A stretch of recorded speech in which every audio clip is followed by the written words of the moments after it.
terminológica, pero que a mi juicio es muy importante. El TTIP no es, pese a lo que se nos venda desde Estados Unidos y desde las instituciones europeas, no es un tratado de libre cambio, es un tratado de regulación económica.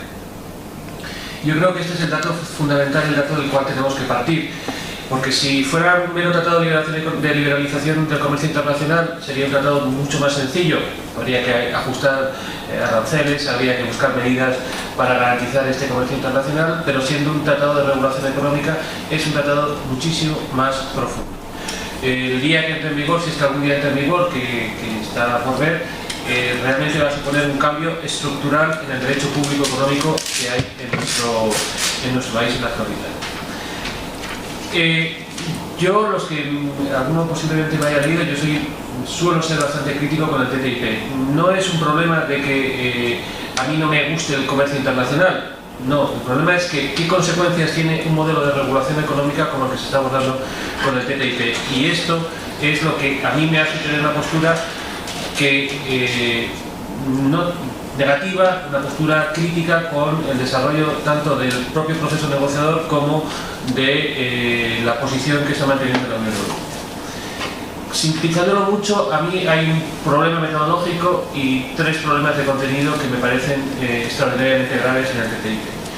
Un problema metodológico que consiste en que todo lo que sabemos lo sabemos gracias a Wikileaks. Esto es, más allá del mandato de negociación, que ese sí ha sido publicado oficialmente por la Comisión Europea, el resto de los documentos, el resto de los papeles que sabemos sobre el fondo del TTIP no se es conocido. Esto es un dato que normalmente los eurodiputados que han tenido interés en conocer la marcha de las negociaciones se han escandalizado muchos con las restricciones que están teniendo todos ellos para tener información. No es solo obviamente que no puedan ir con una grabadora, que no puedan ir con papel y lápiz, que no puedan coger una foto, que no puedan hacer absolutamente nada. Pero realmente es un problema tan grave que recientemente el ministro, creo que es el ministro de Economía, no, el ministro de Comercio alemán, se escandalizó de una situación similar cuando tuvo la ocasión de visitar la cámara acorazada donde están los documentos del TTIP. Un problema metodológico que es un problema que además de falta de transparencia, un problema de falta de democracia y que por tanto puede ser un problema especialmente grave. A partir de aquí, sintetizando mucho y planteando cuestiones que supongo que Fernando las tenía pensadas para luego, ¿qué es lo que no me gusta? No me gusta de entrada el mecanismo de resolución de controversias, los mecanismos de arbitraje de inversiones. Los arbitrajes de inversiones, todos aquellos que hayáis visto un poco de comercio internacional, son la cosa más normal del mundo. En España creo que tenemos entre 90 y 100 acuerdos de protección de inversiones donde se recogen mecanismos de arbitraje. Pero el arbitraje de inversiones, aunque esté extendido, no podemos olvidar que tiene tres problemas. Incluso podemos decir cuatro. El primer problema supone una desconfianza generalizada del propio funcionamiento de la justicia. Más allá de la opinión que tenga cada uno de ellos, de que tengáis cada uno de vosotros sobre cómo funciona la justicia, esto es que el propio Estado está reconociendo que la justicia no funcione bien, es un dato extremadamente grave. Segundo, ¿qué derecho van a aplicar los árbitros? Una cláusula que está planteando muchos problemas, la cláusula del trato justo y equitativo. Luego saldrán en la conversación, voy a poner dos o tres ejemplos para que veáis las consecuencias que tiene esto. Esto es, los Estados pueden regular, pero las consecuencias de la regulación abren el pie a la responsabilidad del Estado. En tercer lugar, el problema de cómo se determinan los árbitros. Los árbitros ahora, en la última versión del TTIP, tienen que ser profesores de Derecho Internacional. No sé por qué profesores de Derecho Internacional, que conste que yo estoy aquí gracias a un profesor de Derecho Internacional, pero el problema esencial que hay es que hay problemas de derecho mercantil, hay problemas de derecho administrativo, y el mecanismo, y lo más grave de todo ello, el mecanismo de selección de jueces, es un mecanismo que no está suficientemente publicitado. Y el cuarto dato es el oscurantismo que hay sobre los laudos arbitrales, que ahí los laudos por regla general no se publican, es complicado hacerse con la doctrina que hay sobre esas materias. Y luego hay un quinto factor que es colateral a ellos, que es que introduce un factor de discriminación entre operadores económicos. Aquellos extranjeros sí pueden participar en los procedimientos arbitrales, aquellos que son nacionales no pueden participar en los procedimientos arbitrais. Este sería el primer problema. El segundo problema que yo veo es el problema de la denominada cooperación reguladora. La cooperación reguladora es una figura que tiene parte de razón dentro de la mecánica del TTIP, que supone que si vamos a armonizar regulación a ambos lados del Atlántico, lógico es que sentemos las bases de cuál va a ser esa regulación. Pero claro, el problema está que ¿qué ocurriría si mañana el Partido Comunista de los Pueblos de España saca mayoría absoluta en España? Es algo que políticamente resulta posible, y esto significa que su programa de gobierno no lo puede llevar a la práctica. Y quien dice el Partido Comunista de los Pueblos de España dice Podemos, Izquierda Unida, o cualquier partido que tenga un planteamiento contrario al modelo de regulación económica que existe en este momento. A ello, esto supone una reducción considerable de nuestra democracia, y es un problema especialmente grave. Y luego, avanzando un poco más, la siguiente cuestión que habría que ver es cómo se va a ratificar el TTIP. Porque el TTIP, teóricamente, no parece que haya voluntad de llevarlo a referéndum nacional, a pesar de las consecuencias desde un punto de vista de constitución económica, esto es, de que altera todo el derecho público existente en materia económica. Y como último factor que quiero señalar, que no es ni a favor ni en contra, pero que es un dato que hemos de tener ahí en consideración y que nos puede llevar a que en determinadas ocasiones tengamos una regulación que no nos guste, es que el TTIP no viene solo.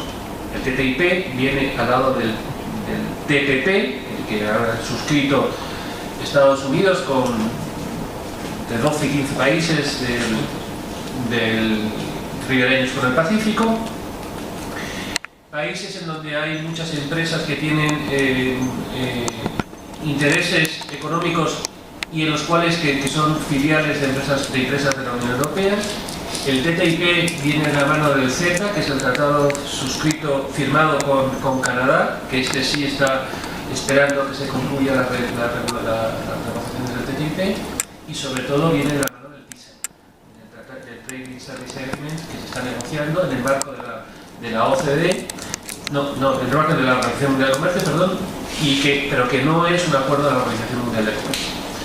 Claro, todo esto hace que las reglas que se vayan a adoptar en el marco del TTIP, integradas junto con las del TPP e integradas junto con las del TISA y con las del CETA, esto no sea más que una pieza de un mundo muy distinto, un mundo que se esté a favor o se esté en contra, parte de unos determinados postulados económicos, y esto creo que es un dato incuestionable, que son los postulados de lo que usualmente se denomina el Consenso de Washington, que se creó a finales de los años 80 para una situación concreta y que actualmente constituye la base de pensamiento político y económico dominante en la región. Y con esto dejo la palabra a Antonio. Pues ya hemos entrado mucho en materia, así que Antonio, ¿te parece? España un poquito más. Hay mucha ideología y poca frialdad, ¿no? Yo creo que se necesita un poquito de perspectiva más objetiva y más fría para intentar entender qué es esto, porque es un proceso importante, ¿no? Eso en primer lugar. Y en segundo lugar, a mí como jurista, incluso perteneciendo a una tradición contextual, abierta al derecho, me cuesta muchísimo pronunciarme sobre un texto que no existe, mucho. Es decir, a mí me han invitado ya alguna vez a hablar sobre el TTIP y siempre digo lo mismo, no me cuesta mucho hablar sobre algo. Está el mandato, efectivamente, están las fichas, las fact sheets de la Comisión Europea sobre cada uno de los capítulos del TTIP. La información es muy poquita, lo de la cámara acorazada no lo sabía yo, pero no me extraña nada que haya no una cámara acorazada, sino 40, vamos, ¿no? Por tanto, a mí me cuesta, ¿no? Hablar sobre una cosa donde no hay un texto jurídico. Dicho esto, vamos a ver si podemos intentar hacer aterrizar el debate a términos un poco más objetivos, más técnicos y un pelo más desideologizados, ¿no? Y empiezo con el tema del arbitraje. A ver, Con el tema del arbitraje lo que se plantea es por qué el arbitraje, por qué se meten los tratados de inversión en el arbitraje y por qué los inversores presionan tanto para meter las cláusulas de arbitraje y escaparse de los tribunales. Bien, parecería que la razón es porque el resultado del arbitraje, los laudos, les favorece. El problema que tenemos al respecto es que si hacemos un análisis empírico de los resultados de los laudos, vamos, de a quién favorecen los laudos arbitrales, sobre todo en los tratados de inversión, que es donde más se han expandido los tribunales arbitrales, digamos, los árbitros, no sabemos qué es lo que está pasando. No se sabe, entre otras razones, porque es difícil saberlo, es una zona, digamos, gris en el derecho. Y yo no soy un especialista en arbitraje, pero sí que he estado buscando, me interesa mucho, por otras cosas mías de teoría del derecho, tribunales, árbitros, etcétera, cuestiones de credibilidad, etcétera. El único trabajo más o menos serio que he encontrado es uno de Frank, de Susan Frank, tiene dos trabajos, uno de 2007 y otro de 2009, donde no sabemos muy bien sobre la base de metodología, eso todo hay que decirlo, pero el segundo trabajo está publicado en la Harvard International Law Journal, es decir, una revista seria, muy seria. Lo que nos viene a decir es que aproximadamente en el conflicto, digamos, en la batalla entre inversores y estados receptores, los inversores suelen ganar en un 38% de las ocasiones y los estados en un 50 y tantos por ciento, y hay settlements, hay acuerdos en aproximadamente un 4% de las ocasiones. Ella misma en su trabajo avisa, hace una warning signal muy clara: ojo, estos datos son fragmentarios, parciales, no son completos, es una zona donde es complicado encontrar datos, pero los datos que tenemos nos dicen que los inversores no necesariamente ganan en los tribunales arbitrales. Es decir, ganan más veces, por lo que parece, los estados que los inversores. Y lo dejan. Ahora, si esto es así, si este dato, que es el único dato más serio que yo he encontrado, ¿no?, es así, podríamos decir, sí, ¿por qué los inversores siguen insistiendo en algo que parece que les perjudica, ¿no? Que parece que son los estados. Además, ella misma cita, es muy gracioso, a Evo Morales diciendo: estamos totalmente en contra de los tribunales arbitrales porque siempre favorecen al inversor y siempre van en contra del estado receptor. Y luego, por lo que se ve, no es así. Pero claro, si no es así, ¿por qué los inversores insisten tanto en meter los tribunales arbitrales, por ejemplo, en el TTIP y en los tratados de inversión, ¿no? Bueno, lo que no dice Frank, pero yo sí digo, es que obviamente habría, para tener un cuadro completo, digamos, de qué es lo que está pasando en este área, habría que saber qué es lo que ocurre en el nivel judicial, claro, y compararlo.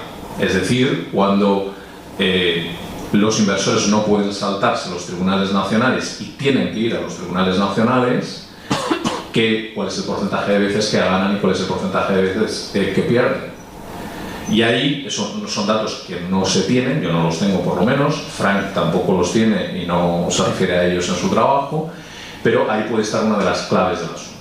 Es decir, muy probablemente los inversores, los grandes inversores transnacionales sobre todo, que están apoyados por grandes corporaciones, grandes despachos de abogados, tienen datos que les indican que en ese tipo de casos pierden más veces de las que pierden si el asunto se lleva a un tribunal arbitral. Pero insisto, solamente podemos hipotetizar en este caso, ¿no?, adivinar e intentar adivinar, porque los datos de los tribunales no los tenemos, pero a mí se me ocurre... Aparte de la velocidad, sí, pero la velocidad de la ejecución de los laudos arbitrales puede ser muy problemática también, ¿eh? O sea, quiero decir, aparentemente es más veloz, pero luego se puede ver sometida a muchísimos problemas. Es decir, la única razón que a mí me explicaría esa insistencia en los inversores en los tribunales arbitrales tendría que ser esa comparación entre tribunales, digamos, tribunales ordinarios y tribunales arbitrales. Ahora, insisto, quiero dejarlo muy claro, que no salga de aquí, que los inversores pierden más veces ante los tribunales ordinarios que ante los tribunales arbitrales, porque ese dato no lo tenemos, no lo sabemos. ¿De acuerdo? Bien, eso en relación con los tribunales arbitrales. No sé si, Federico, me quedo aquí Como quieras, y sigo. un poco más. ¿Puedo sí, sí. Claro. Este es un tema absolutamente clave, digamos, el debate sobre el DETIP es un tema absolutamente clave, es uno de los grandes temas, no solamente por sus implicaciones jurídicas, digamos, las tiene muchas, sino también por sus implicaciones económicas. Sí, tiene razón Antonio lo que ha dicho de que es cierto que no se conoce cuál es el porcentaje de ocasiones en las cuales gana cada una de los dos tipos de partes de los tribunales arbitrales. Eso es cierto, lo que pasa que aquí si cogemos algunos ejemplos, a lo que hacía referencia con anterioridad, vemos que las soluciones que se están proporcionando, de las pocas que se conocen, insisto mucho en esto de que las pocas que se conocen, no son especialmente satisfactorias. Y esto hago referencia a un problema también un tanto jurídico, que es la relación entre tribunal arbitral y qué derecho aplica a los tribunales arbitrales. En el TTIP hay una cláusula que dice los estados tienen toda la libertad del mundo para legislar lo que quieran. Bien, eso, los tribunales arbitrales no suponen ninguna limitación. Claro, uno se va luego al precepto relativo a los tribunales arbitrales, de lo que se sabe, y se dice trato justo y equitativo. ¿Qué es un trato justo y equitativo? Pues bueno, una empresa, una multinacional francesa que tenía una concesión de abastecimiento de aguas en Alejandría, recibió una indemnización de la municipalidad de Alejandría porque se le ocurrió al primer ministro egipcio subir el salario mínimo interprofesional €1 al día. Eso ocasionaba una pérdida de beneficio económico. El trato justo y equitativo llevó a que en un supuesto de una depuradora de agua en Guatemala, si no recuerdo mal, donde se estaba contaminando el agua fruto de una mina de oro que había cerca del municipio, se le impone a la empresa que pague una depuradora. La empresa, en lugar de pagar la depuradora, demanda al municipio ante el tribunal arbitral correspondiente indemnización al canto. Claro, el problema fundamental que yo veo, que yo creo que explica no tanto el porcentaje de éxito cuanto las bases sobre las cuales se va a obtener una solución positiva o negativa, es este dato del derecho aplicable. Voy a coger otro ejemplo que lo ilustra perfectamente. Un supuesto que además está vinculado con España. Un inversor argentino pide una subvención y era el típico problema de justificación de las subvenciones. El gobierno de España le dice que no estaba justificado, le pone una multa, y el inversor, en lugar de ir a la jurisdicción contenciosa administrativa, se va a un tribunal arbitral. El tribunal arbitral considera que eso va en contra del trato justo y equitativo y da una indemnización al inversor, en lugar de que lo que hubiera resultado razonable, que es que el inversor tuviese que pagar la multa o tuviese que devolver la subvención no aplicada adecuadamente. No, es que esto del trato justo y equitativo es una solución muy etérea. Y ahí, contando con buenos abogados, a lo mejor es más fácil obtener una solución positiva. ¿Por qué SACIR ha preferido irse a un tribunal arbitral a definir su litigio con Panamá en lugar de recurrir a otro tipo de tribunal? ¿Que el tribunal panameño va a estar contaminado? Bueno, sí o no. ¿Quién sabe? ¿Qué derecho va a aplicar el tribunal arbitral de Miami, que es donde se está dilucidando la cuestión? Yo digo que es esta cuestión de que en lugar de aplicarse la solución jurídica que se aplicaría a cualquiera de nosotros si estuviera en una situación equivalente, se cambia ese derecho por dos reglas: trato justo y equitativo. Y ahí yo creo que esto habría que complementarlo con el dato que ha dado Antonio del porcentaje de éxito. Yo creo que ahí a lo mejor podemos encontrar una solución para ver por qué esta insistencia de los operadores. Y sobre esto hay la literatura en el libro de la Donación Guamán sobre el TTIP, que os recomiendo la lectura. Se recogen casos de tabacaleras, de tabaqueras, se recogen otros tipos de supuestos donde recogen que cómo esa solución del trato justo y equitativo está llevando a que el gobierno de España haya sido demandado recientemente por las cuestiones de las energías verdes ante la Cámara de Comercio de Estocolmo. ¿Cuál es ese derecho? ¿Cómo se aplica ese derecho? ¿Quién aplica ese derecho? Yo, si me permitís, voy a hacer una pequeña intervención por una cuestión. Además, conozco aquí un poco a mi audiencia y estamos en económicas y quería reconducir un pelín el tema porque entiendo que no hay nada más peligroso que estar entre dos juristas. Entonces, podemos, si queréis, abrir a debate. Hay cosas peores. Hay cosas peores, pero quiero decir, creo que estoy viendo algunas caras y vamos a intentar reconducirlo más a la parte económica o geopolítica, si queréis, porque yo creo que hemos llegado a un nivel de profundidad del debate jurídico sobre los lados, etcétera, que creo que requeriría un poco más incluso de que fuéramos más de derecho, en todo caso. Pero creo que es muy importante este tema, ¿no? Y de hecho creo que el tema del ISDS, de los tribunales de arbitraje, a mi parecer, es el tema más crítico y más criticable del acuerdo. Solo quería dar dos datos por algunas cosas que habéis comentado y por introducir el elemento económico, ¿no? Es decir, esto es un acuerdo de libre comercio y regulación. Es un acuerdo de libre comercio y regulación de segunda o tercera generación, donde como los aranceles ya son muy bajos, como bien has explicado, de lo que se trata es de que si tú quieres más comercio tienes que armonizar la regulación, y el comercio del siglo XXI va a ser básicamente un comercio donde los servicios van a crecer más que los bienes, y ahí es donde o hay marco común regulatorio o no hay aumento del comercio. Entonces estoy totalmente de acuerdo con lo que ha dicho Julio, que es una cuestión de regulación, pero es verdad que, por ejemplo, la ronda Uruguay de la OMC, ya muchos de sus temas son de este tipo. Es decir, que si creemos que el aumento del comercio internacional es una cosa buena, llegado el punto en el que estamos entre Europa y Estados Unidos, si queremos que el comercio crezca más, tenemos que entrar en esos temas. Otra cosa es que creamos que el daño a la soberanía nacional que hace liberalizar más el comercio y entrar en esos temas no justifica la ganancia esperada económica si la consideramos cuestionable, como hacen muchos de los críticos con los modelos de equilibrio general computable que diseñan que esto va a dar lugar a X millones de empleos, X millones de crecimiento. Pero yo creo que ahí es donde está el debate, es decir, no que dejar muy claro que esto no es solo libre comercio, es algo más, pero que dado el nivel de apertura económica que tenemos, si queremos más comercio, tenemos que tirar por aquí. Otra cosa es cómo hay un impacto redistributivo, que es el peligroso de estos acuerdos, que los que ganan normalmente no compensan a los que pierden, y que incluso aunque los que ganen más de lo que pierden los que pierden, como predicen los modelos de comercio, que yo creo que eso es correcto, lo que nos falta aquí son los mecanismos de compensación. Otro segundo tema que quería mencionar simplemente es que el ataque al tema, a la transparencia y a la legitimidad democrática, que a lo mejor podemos hablar. Yo aquí, bueno, un pequeño comentario.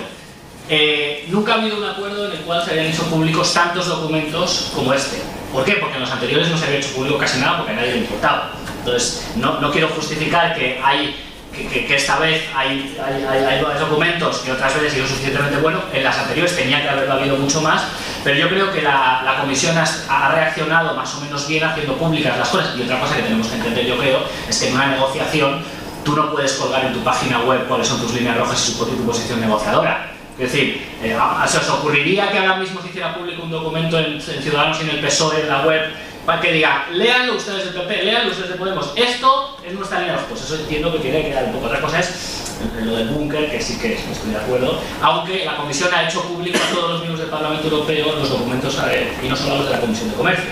Es decir, se está moviendo un poco, es verdad, se está moviendo por la presión, es cierto. Pero bueno, yo creo que la crítica de la falta de transparencia, bien, pero tiene que haber cierto margen para el oscurantismo en las negociaciones, porque si no, no es una negociación. O sea, tú vas a negociar con Corea del Norte el fin de su programa nuclear, no vas a poner en tu página web cuáles son tus líneas rojas, entonces no puedes negociar, el otro lo lee y ya está. Y el otro asunto sobre la democracia, aquí yo creo que tenemos un tema que es muy interesante, es, tal y como lo tenemos montado en la Unión Europea, nosotros votamos gobiernos, votamos Parlamento Europeo. Y aquí hay dos lugares donde si este acuerdo no gusta, se puede no aprobar, que es en el Parlamento Europeo y en los parlamentos nacionales, y finalmente se somete a votación si hay competencias mixtas. Y yo creo que esto no es discutible. El Tribunal Europeo de Justicia dirá que si hay competencias mixtas hay que aprobarlo en el Parlamento griego, donde Syriza tiene mayoría, y en el español, donde Podemos no la tiene. Entonces, este mecanismo de democracia representativa y relativa es el que tenemos. Si no queremos tener esto, pues tenemos que cambiar el sistema, pero tal y como tenemos, yo no diría que esto no es democrático. El Parlamento Europeo está ahí y los parlamentos nacionales están ahí. Otra cosa es que el equilibrio de fuerzas políticas en Europa ahora mismo sea uno en concreto. Pero sí, tienes razón, Federico, en esto de que si lo aprueba el Parlamento Europeo y si lo aprueba el Parlamento Nacional es un partido democrático, tiene, sin duda. Bueno, el problema está que si nosotros quisiéramos modificar los preceptos constitucionales relativos a estas materias, ¿qué tendríamos que hacer? Y esta es la pregunta fundamental. Es decir, ¿esto supone un cambio esencial en la forma de estructurar el funcionamiento del Estado? ¿Esto supone de facto un cambio constitucional? Porque si supone de facto un cambio constitucional, yo quiero que se vote. Yo ya votaré sí o no, lo que me parezca después de leer el texto el día que esté, si es que algún día lo hay. Bueno, en Irlanda se tendrá que votar. En Irlanda, en España no, porque nuestra Constitución dice que no necesitamos votarlo. ¿Que no necesitamos votarlo? Igual que no votamos la Constitución. Ya, pero hombre, la Constitución Europea no hubo referéndum. Pero tienes razón. Igual el Tratado de Lisboa. El Tratado de Lisboa. Pero sí es cierto que, hombre, que se trata de una cuestión política de suficiente trascendencia como para que fuera necesario el referéndum. Bien, eso está claro. Perdón. No me puedo resistir, pero... Sí, no, y además está bien que se diga esto.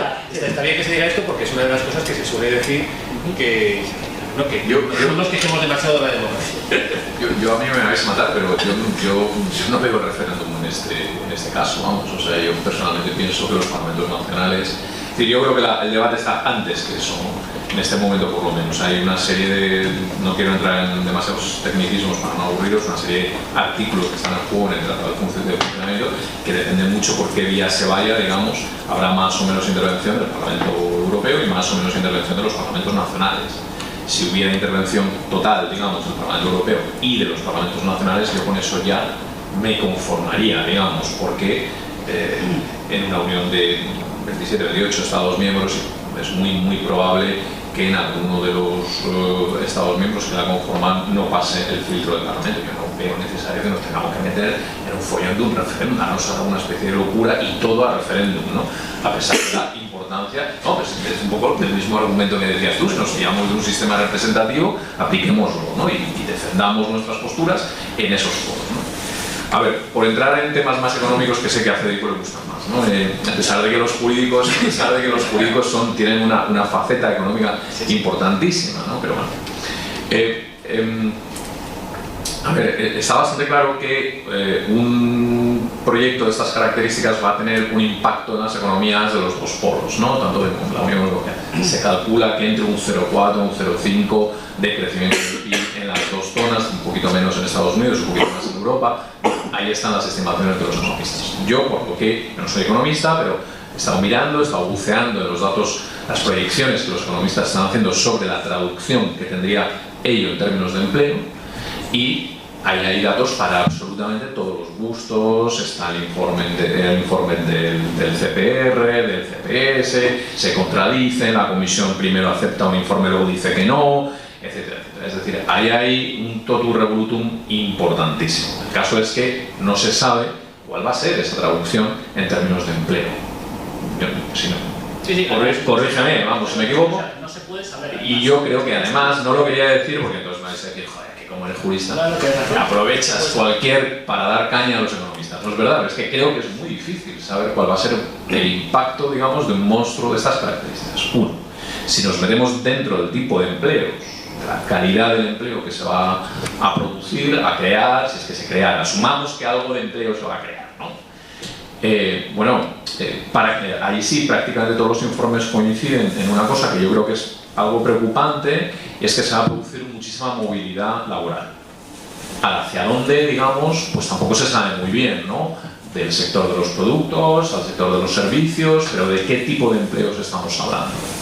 Es decir, no se sabe tampoco, ¿no? Y de nuevo creo que es muy difícil saber cuál va a ser el impacto en esos términos, ¿no? Bien, eso preocupa, ¿no? Digamos, eso preocupa teniendo en cuenta un poco la tendencia, un poco así, no sé yo si estructural, pero casi estructural, digamos, que estamos observando, ¿no? En la economía del mundo desarrollado, ¿no? Ya del mundo en desarrollo, ¿no? Hacia cada vez empleos más precarios, peor remunerados, más parciales, etcétera, etcétera. Probablemente el TTIP vaya y refuerce esa línea, aunque lo tenemos que decir con toda la precaución del mundo.